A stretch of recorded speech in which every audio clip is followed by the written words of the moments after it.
សពប្រមាណតខ្ញុំជាអ្នកឲ្យតែបើមិនខែក្រោយគឺខែក្រោយទៀតតែលើកូននេះរៀនតែវាទៅកូននេះឆ្លៀតធ្វើការតែមក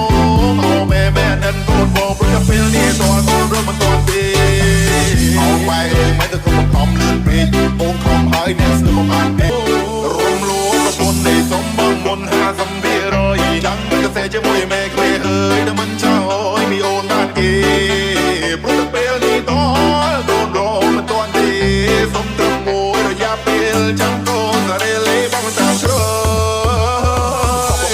ខ្ញុំជាអ្នកឲ្យព្រោះតែពេលនេះខ្ញុំត្រៀមរួចហើយនៅសពប្រមាណតខ្ញុំជាអ្នកឲ្យតែបើមិនខែក្រោយគឺខែក្រោយទៀតតែលើកូននេះរៀនតែវាទៅកូននេះឆ្លៀតធ្វើការតែមកអូមែនិនកូនបងព្រឹកពេលនេះតើកូនរត់មិនតន់ទេអូបែមិនទៅគុំខំលឿនពេកបងខំហើយអ្នកស្គាល់បានទេខំរត់ថ្ងៃស្ទើររំលោភប្រពន្ធនៃសំបងមុន50%ចាំកសែជាមួយមេក្មេហើយតែមិនចោលមីអូនបានគេព្រឹកពេលនេះតើកូនរត់មិនតន់ទេសុំត្រឹមមួយរយៈពេលចាំកូនរេលេបងតាមជ្រើ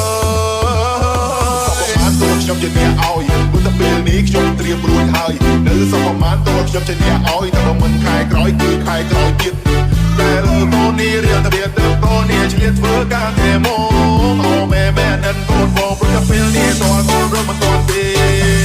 អូបែមិនទៅគុំខំលឿនពេកបងខំហើយអ្នកស្គាល់បានទេខំរត់ថ្ងៃស្ទើររំលោភប្រពន្ធនៃសំបងមុន50%ចាំកសែជាមួយមេក្មេហើយតែមិនចោលមីអូនបានគេព្រឹកពេលនេះតើកូនរត់មិនតន់ទេសុំត្រឹមមួយរយៈពេលចាំកូនរេលេបងតាមជ្រើខ្ញុំជាអ្នកឲ្យព្រោះតែពេលនេះខ្ញុំត្រៀមរួចហើយនៅសពប្រមាណតខ្ញុំជាអ្នកឲ្យតែបើមិនខែក្រោយគឺខែក្រោយទៀតតែលើកូននេះរៀនតែវាទៅកូននេះឆ្លៀតធ្វើការតែមកអូមែនិនកូនបងព្រឹកពេលនេះតើកូនរត់មិនតន់ទេអូបែមិនទៅគុំខំលឿនពេកបងខំហើយអ្នកស្គាល់បានទេខំរត់ថ្ងៃស្ទើររំលោភប្រពន្ធនៃសំបងមុន50%ចាំកសែជាមួយមេក្មេហើយតែមិនចោលមីអូនបានគេព្រឹកពេលនេះតើកូនរត់មិនតន់ទេសុំត្រឹមមួយរយៈពេលចាំកូនរេលេបងតាមជ្រើ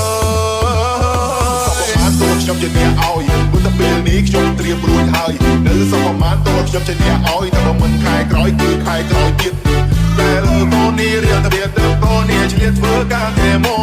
អូមែនិនកូនបងព្រឹកពេលនេះតើកូនរត់មិនតន់ទេ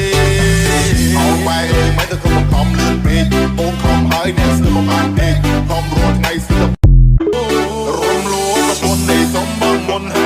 50%ចាំកសែជាមួយមេក្មេហើយតែមិនចោលមីអូនបានគេព្រឹកពេលនេះតើកូនរត់មិនតន់ទេសុំត្រឹមមួយរយៈពេលចាំកូនរេលេបងតាមជ្រើខ្ញុំជាអ្នកឲ្យព្រោះតែពេលនេះខ្ញុំត្រៀមរួចហើយនៅសពប្រមាណតខ្ញុំជាអ្នកឲ្យតែបើមិនខែក្រោយគឺខែក្រោយទៀត